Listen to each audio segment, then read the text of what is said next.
नमस्कार, आप देख रहे हैं पॉलिटिकल आइडिया। मैं हूं प्रदीप कुमार। मित्रों, बिहार में विधानसभा चुनाव के परिणाम आए हुए लगभग एक महीना होने को है। 14 तारीख को परिणाम आया था। एक महीना लगभग पूरा होने वाला है। सरकार बने भी लगभग 20 दिन हो चुके हैं।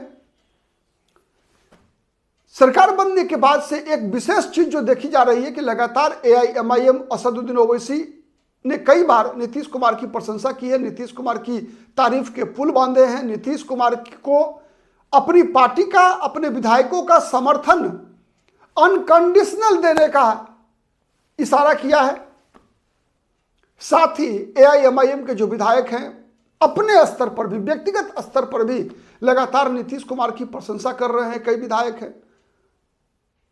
अभी 2 दिन पहले एआईएमआईएम के जो प्रदेश अध्यक्ष है अख्तरुल ईमान, उनके नेतृत्व में एआईएमआईएम के 5 विधायकों ने नीतीश कुमार से मिलकर कुछ मांगे सामने रखी है। एक तो सबसे पहले कहा कि किशनगंज में जो मिलिट्री बेस चिकन नेक के पास बनाया जा रहा है उसमें थोड़ा सा जगह का परिवर्तन करना चाहिए। एक मांग नीतीश कुमार से रखा है, लेकिन खैर ये मामला तो डिफेंस मंत्रालय का है, रक्षा मंत्रालय का है। नीतीश कुमार कितना इसमें मदद कर पाएंगे कहना मुश्किल है। फिर बात आई है जो सीमांचल के इलाके में जो पुलियों की जो खराब स्थिति है उसके मामले में, फिर कटाव का जो मामला है उस पर ध्यान आकर्षित किया है। तो ये तो एक अलग विषय है, लेकिन सवाल ये उठ रहा है कि बार बार जिस प्रकार से लगातार प्रशंसा, अनकंडीशनल सपोर्ट, लगातार मिलना जुलना, नीतीश कुमार का व्यक्तिगत गुणगान किया जा रहा है, तो ये किन बातों की तरफ इशारा कर रहा है? तो 2 बातें निकल कर आ रही है कि किधर निशाना कहाँ है, इशारा कहाँ है। नहीं, कहा जाता है राजनीति में कहीं पे निगाह है और कहीं पे निशाना। तो निगाह असदुद्दीन ओवैसी किन बातों पे निगाह है, अगर हम इसको देखें अगर, तो संभावना 2 तरह की बन के आती है। कई दर्शक हमसे इस मामले में आप अपना मतभेद रख सकते हैं, इसीलिए सोशल मीडिया होता है। सोशल मीडिया पे हर पक्ष की बात होती है। कमेंट बॉक्स में आइएगा, किस हद तक मेरी बातों से सहमत है बताइएगा। आप असहमत है तो उसका भी कारण देकर बताइए, हम लोग आगे बातचीत करेंगे उस पर। तो पहली संभावना यह बन रही है कि अख्तरुल, चूंकि यह बात स्पष्ट हो गई इस बार कि ये 5 विधायकों की जीत असदुद्दीन ओवैसी की जीत है, उम्मीदवारों की जीत नहीं है, ओवैसी की जीत है। ओवैसी के नाम पर ही पिछली बार भी 5 उम्मीदवार जीते थे, इस बार भी ओवैसी के नाम पर ही, एआईएमआईएम के नाम पर ही 5 की जीत हुई है। चेहरे भले ही बदल गए लेकिन पार्टी नहीं बदली। उन्हीं विधानसभा सीटों से फिर जीत हुई है जिस पर पिछली बार जीते थे, और जीतकर 4 विधायक आरजेडी के साथ चले गए थे। तो इसके माध्यम से पहला संकेत यह निकल कर आ रहा है कि ओवैसी ने अपनी ताकत दिखाई। नीतीश कुमार को ताकत दिखाने के, नीतीश कुमार की प्रशंसा करने के बहाने कहीं ना कहीं तेजस्वी यादव के मन में जलन पैदा करने वाली स्थिति है। चूंकि आपको याद होगा पिछली बार आरजेडी ने तोड़ लिया था 4 विधायकों को, फिर भी इस बार चुनाव से पहले लगातार ओवैसी जो है तेजस्वी यादव के समक्ष इस बात को रखते रहे, आरजेडी के समक्ष रखते रहे कि हम लोग गठबंधन करके लड़े और बीजेपी को हराने के लिए एक साथ आ जाएं, जिससे कि मुसलमानों के वोट में बंटवारा नहीं हो। लेकिन तेजस्वी यादव ने नहीं माना। तो एक तरफ ये तेजस्वी यादव के तरफ भी इशारा है कि आप ने एआईएमआईएम को कम करके आंका था, कट्टरपंथी बोला था, एआईएमआईएम को कम करके आंका था, ओवैसी को अंडर एस्टिमेट किया था। तो इस चीज से बाज आइए। तो एक ये संकेत निकल कर आता है कि हम आपके प्रतिद्वंदी नीतीश कुमार के साथ भी जा सकते हैं, आप टेकन फॉर ग्रांटेड मत लीजिए। और साथ ही यह भी इशारा है कि मुसलमान वोट को अब आरजेडी जो है अब यह नहीं कह सकती कि माई की पार्टी है। अब मुसलमान को आप एक तरफा झुंझुना देकर जो है आप नहीं सहला सकते। हमारे लिए नीतीश कुमार भी कोई अनटचेबल नहीं है, अस्पृश्य नहीं है नीतीश कुमार। हम नीतीश कुमार के साथ भी जा सकते हैं। अगर कल को नीतीश कुमार अगर बीजेपी से अलग हो जाए तो क्या होगा? तब तो मुसलमान, अब पहले वाली बात तो है नहीं आरजेडी की। मुसलमान तेजस्वी अगर आज के दौर में मान लीजिए कि अगर कोई ऐसी स्थिति बने जिसकी संभावना बन सकती है, क्योंकि जनता दल यूनाइटेड के पास भी 85 विधायक हैं, बीजेपी के पास 89 हैं, तो कभी भी ऐसी स्थिति बन सकती है जब नीतीश कुमार की बिना बीजेपी की सरकार बने, तो उस समय में आरजेडी की मजबूरी हो जाएगी जनता दल यूनाइटेड का समर्थन देना। यह भी बात है। अगर कल को नीतीश कुमार अगर बीजेपी से अलग होने की घोषणा करें और एआईएमआईएम के 5 विधायक उनके साथ आ जाएं ओवैसी की सहमति से, तो फिर क्या होगा? नीतीश कुमार की सरकार जब विधानसभा में जाएगी विश्वास मत प्राप्त करने के लिए, तो राष्ट्रीय जनता दल मजबूर हो जाएगी या नहीं होगी जदयू का समर्थन करने के लिए। तो यह निशाना निगाह नीतीश कुमार पर, और निशाना कहां है? तेजस्वी यादव पर। एक दूसरा निशाना, और उसमें भी तेजस्वी यादव ही हैं। अगर मान लीजिए एक बार अगर नीतीश कुमार की सरकार बनी, ओवैसी की पार्टी के 2 मंत्री बन गए, ओवैसी की सहमति से, मैंने पार्टी में विलय नहीं हुआ, और 2 मंत्री एआईएमआईएम के बन गए, और नीतीश कुमार ने कोई गेम कर दिया कुछ विशेष, जैसा नीतीश कुमार का इतिहास रहा है, कभी भी प्रधानमंत्री बनने का मन मचल सकता है नीतीश कुमार का? नहीं। आपको याद होगा ना, मन मचला था नीतीश कुमार का 2013 में भी, जब बीजेपी को छोड़कर गए थे नीतीश कुमार। तो कारण क्या था? एकमात्र कारण था कि प्रधानमंत्री बनने की महत्वाकांक्षा उनकी। मैं इस बात को से ऐसा नहीं करता कि वो बनना, महत्वाकांक्षा रखना गलत नहीं है, हर व्यक्ति का अधिकार है, मेरा भी अधिकार है, आपका भी अधिकार है, आप भी प्रधानमंत्री पद की दावेदारी कर सकते हैं। लेकिन उसका एक राजनीतिक एक जमीन तैयार होता है ना। खैर, नीतीश कुमार का वो कद तो है, भले ही उनकी जमीन नहीं है, बात अलग है, कद तो है ही प्रधानमंत्री वाला। तो खैर, नीतीश कुमार गए थे 2013 में भी पीएम बनने के लिए, लेकिन 2 सीट मात्र मिली। और आपको याद है, उस चुनाव में भी किशनगंज से अख्तरुल ईमान ही नीतीश कुमार की पार्टी के उम्मीदवार थे 2014 में।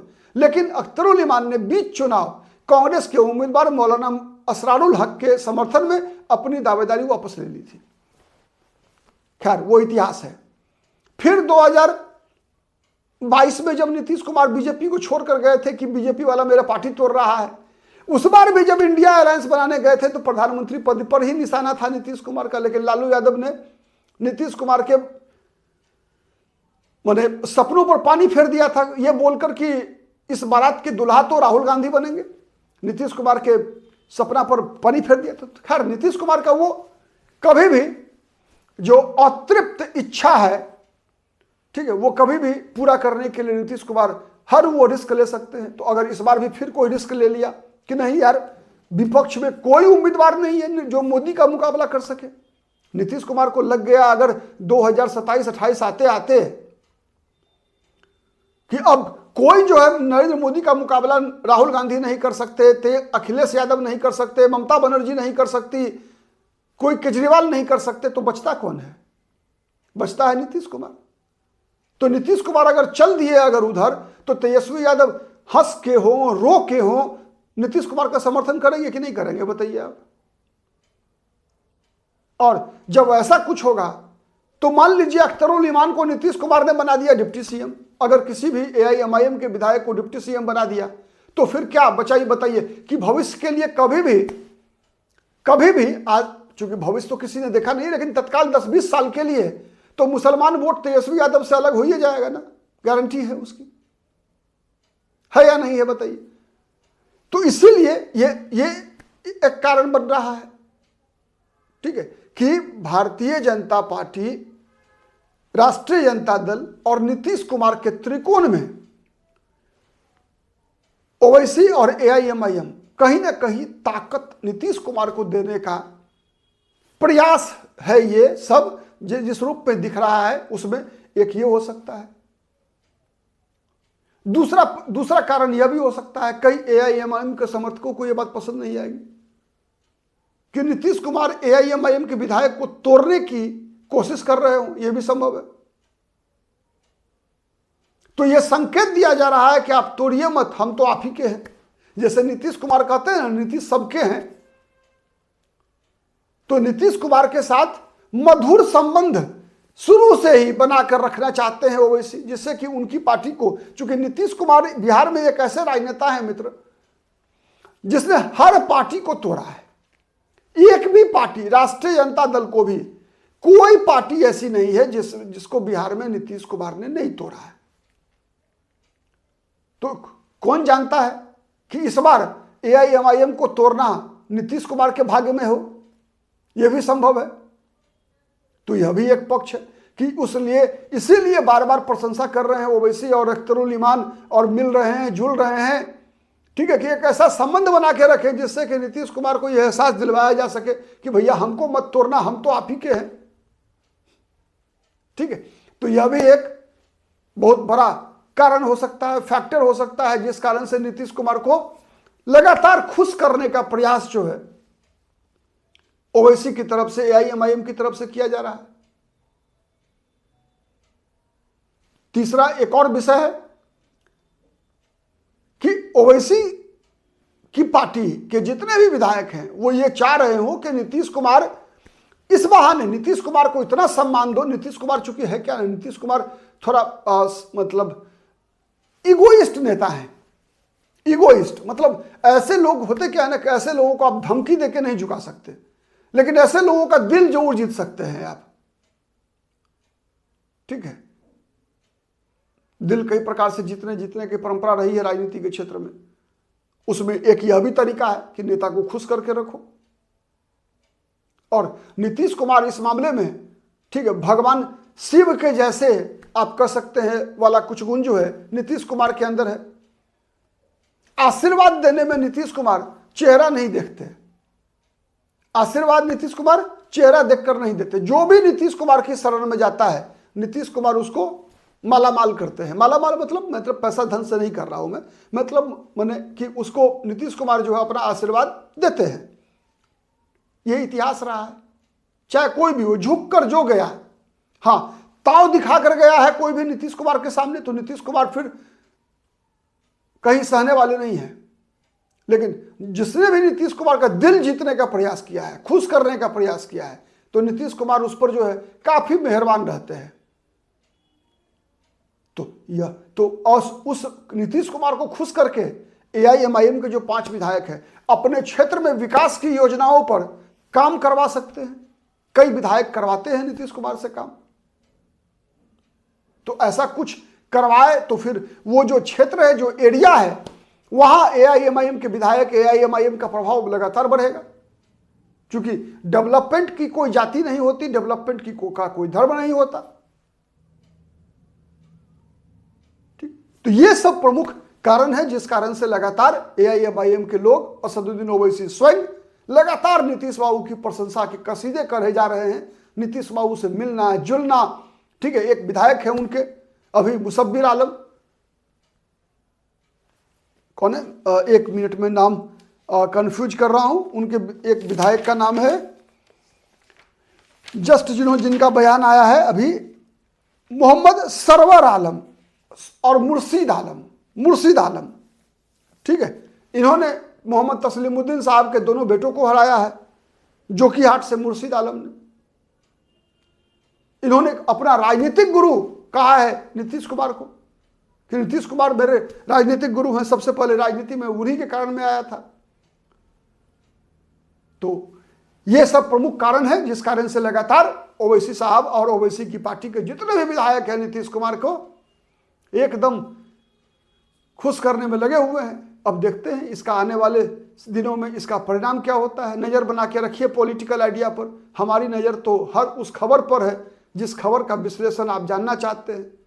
हमारा प्रयास हर समय यही होता है कि निष्पक्ष, निरपेक्ष, किसी भी पार्टी के न पक्ष में न किसी पार्टी के विपक्ष में हम नैरेटिव चलाएंगे।